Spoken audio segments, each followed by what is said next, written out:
Knowledge hub ಚಾನಲ್ಗೆ ಸ್ವಾಗತ.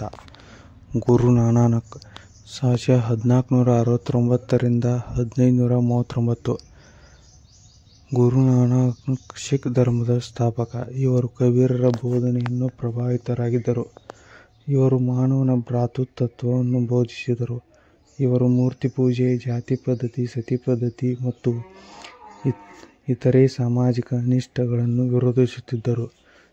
ಜನರಿಗೆ ಸತ್ಯವನ್ನು ನುಡಿಯಬೇಕೆಂದು ಉಪದೇಶಿಸುತ್ತಿದ್ದರು. ಹಿಂದೂ ಮುಸ್ಲಿಮರನ್ನು ತಪ್ಪು ತಿಳುವಳಿಕೆಗಳು ಘರ್ಷಣೆಗಳಿಂದ ಕಾರಣವೆಂದು ನಂಬಿದ್ದರು. ಪುರೋಹಿತರು ಮತ್ತು ಮೇಲ್ವರ್ಗದವರು ಬಡವರನ್ನು ಶೋಷಿಸುವುದನ್ನು ಅವರು ವಿರೋಧಿಸುತ್ತಿದ್ದರು. ಸಿಖ್ಖರ ನಂಬಿಕೆಯಂತೆ ಅವರಿಗೆ 30ನೇ ವಯಸ್ಸಿನಲ್ಲಿ ಸುಲ್ತಾನ್ಪುರದ ಬಳಿ ಒಂದು ಸ್ಥಳದಲ್ಲಿ ಜ್ಞಾನೋದಯವಾಯಿತು. ನಂತರ 30ನೇ ವರ್ಷದಲ್ಲಿ ವ್ಯಾಪಕವಾಗಿ ಪ್ರವಾಸ ಮಾಡಿ ಆಧ್ಯಾತ್ಮಿಕ ಅನುಭವ ಪಡೆದುಕೊಂಡು ಇವರ ಅನುಯಾಯಿಗಳನ್ನು ಸಿಖ್ಖರು ಎಂದು ಕರೆಯುತ್ತಿದ್ದರು. ಗುರು ಗ್ರಂಥ ಸಾಹಿಬ್ ಸಿಖ್ಖರ ಪವಿತ್ರ ಗ್ರಂಥವಾಯಿತು. ಅದು ಗುರುಮುಖಿ ಲಿಪಿಯಲ್ಲಿದೆ.